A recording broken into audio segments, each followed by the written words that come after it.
Mga kamets, try natin magluto dito sa electric cooker na nabili ko online. Pero bago yan, mag-harvest muna tayo ng alugbate. Natutuwa kami sa alugbate na to, ang sipag-sipag mag-produce ng mga matatabang mga dahon. Tingnan nyo, napaka-green ng mga dahon nito. Marami-rami na rin kaming na-harvest sa alugbate na ito. Alugbate, di ba ang tawag sa inyo nito?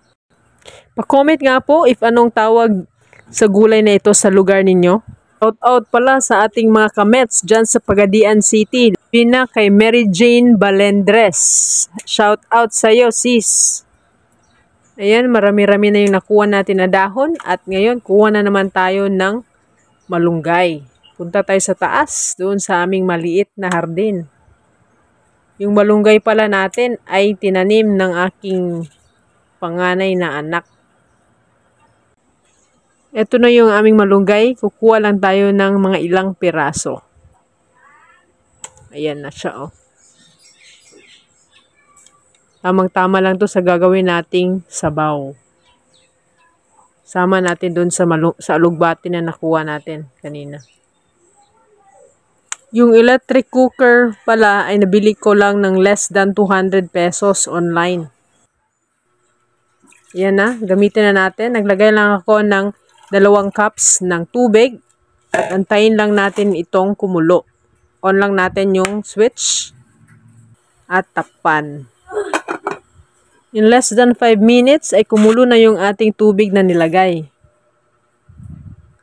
Kinuha ko na yung ating noodles at nilagay ko na sa ating kumukulong tubig.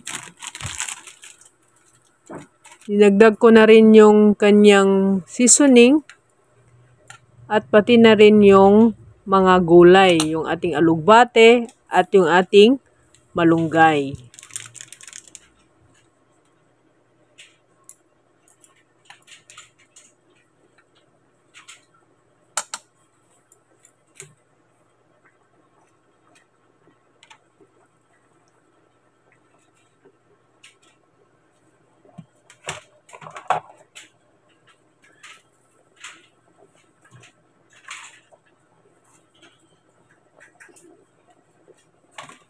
Hinayaan ko lang siyang kumulo ng mga ilang segundo or 1 minuto.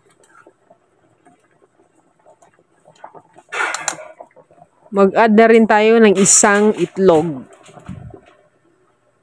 Mix lang siya ng konti. Tapos off natin yung switch. And then takpan at hayaan yung natitirang init ang luluto sa ating noodles at yung iba pang mga sangkap.